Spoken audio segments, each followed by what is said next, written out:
Now we will go for types of unit cell.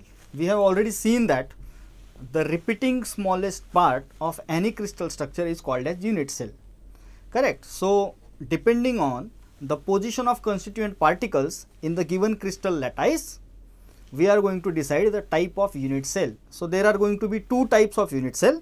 The one type is going to be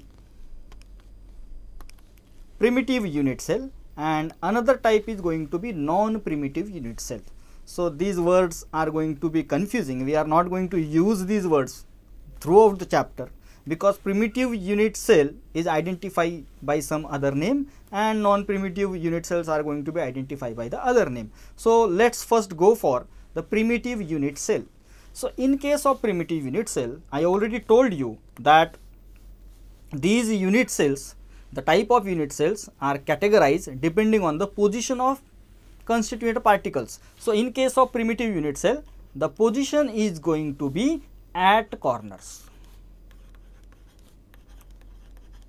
Suppose we are having cubic crystal. So let's draw a cube, and in that cube we are going to see how the particles are going to be arranged at corners. So this is our cube.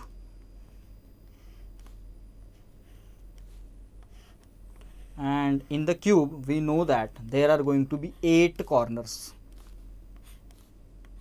Correct. This information you should have in a cube that will be useful in the chapter. Corners are going to be 8.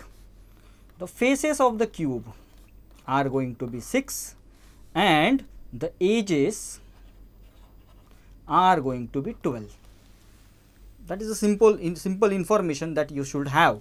So in case of primitive unit cell, the constituent particles are going to be at corners, and let's show the constituent particles at corners by using a sphere.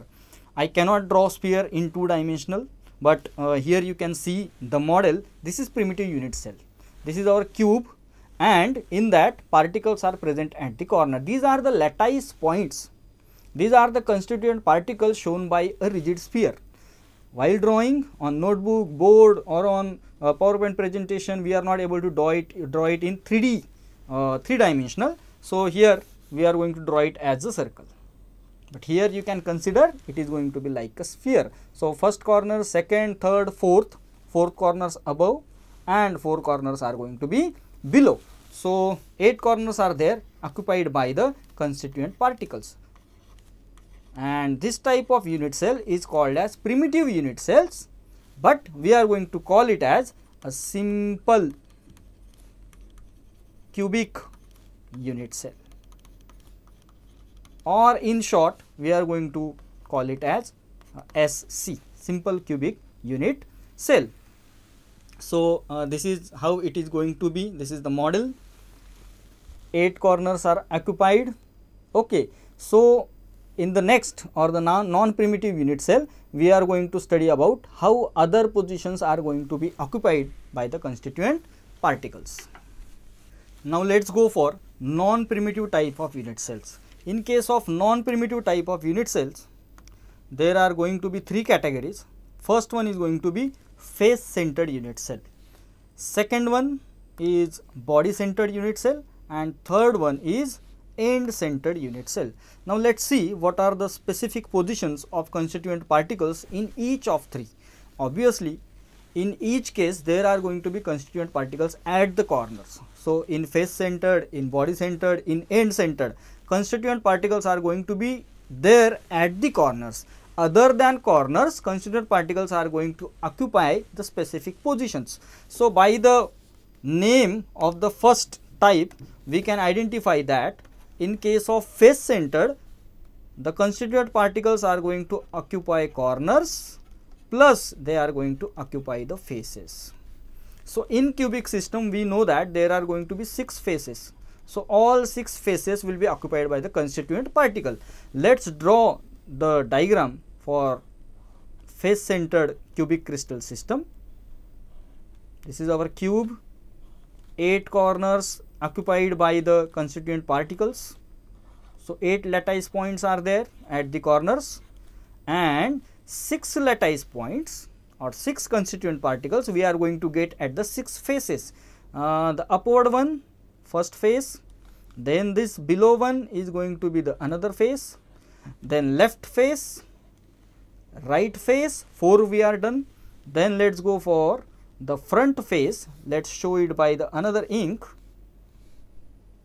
So this is going to be the front face shown by black color, and this one is going to be the back side face. So total 6 faces occupied by the constituent particles. Now let's go for body centered unit cell. So by the name we can judge it. The 8 corners will be occupied by the constituent particles, and one constituent particle, one lattice point going to be there inside the body. So here we can understand by the model 8 corners are occupied, and one sphere or one particle is going to be inside this cubic crystal. That will be called as body centered unit cell. And in case of face centered, all these faces of face, downward face, left, right, front and back, all 6 faces will be occupied by the particles. So this one is simple cubic system. If there is particle inside the body, that will be body centered, and if particles are there at all the 6 faces, then it is called as face centered unit cell.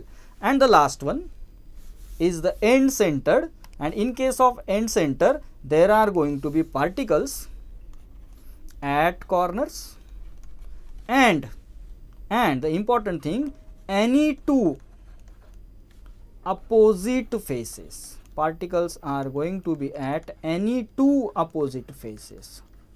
So the body center is the different one, where particles are going to be at corners and inside the body. So we can draw the body center structure. This is our cube. Every time we will have to draw the cube. You also will have to draw the cube. You should practice by drawing these diagrams again and again. And that's how we are going to memorize all these things. So particles at corner, I already told you we cannot draw it in 3 dimensions. We are drawing it in the form of circle, but they are 3-dimensional spheres. So inside the body you are going to get a one constituent particle, that is the body centered unit cell. And in case of end center, obviously now the particles are going to be at corners. With the corner, particles are going to be there at any 2 faces, any 2 opposite faces we can take. Suppose I am selecting this face, the left one, and opposite to that will be this right one. So this type of unit cell will be called as end centered unit cell. So total 4 types we have seen. Primitive, in that we have seen 1 simple cubic system. In case of non-primitive, we have seen 3, that is face centered, body centered and end center. In this chapter we are going to focus on SC, that is simple cubic unit cell, then BCC, body centered unit cell, and FCC, simple cubic system, body centered cubic system and face centered cubic system.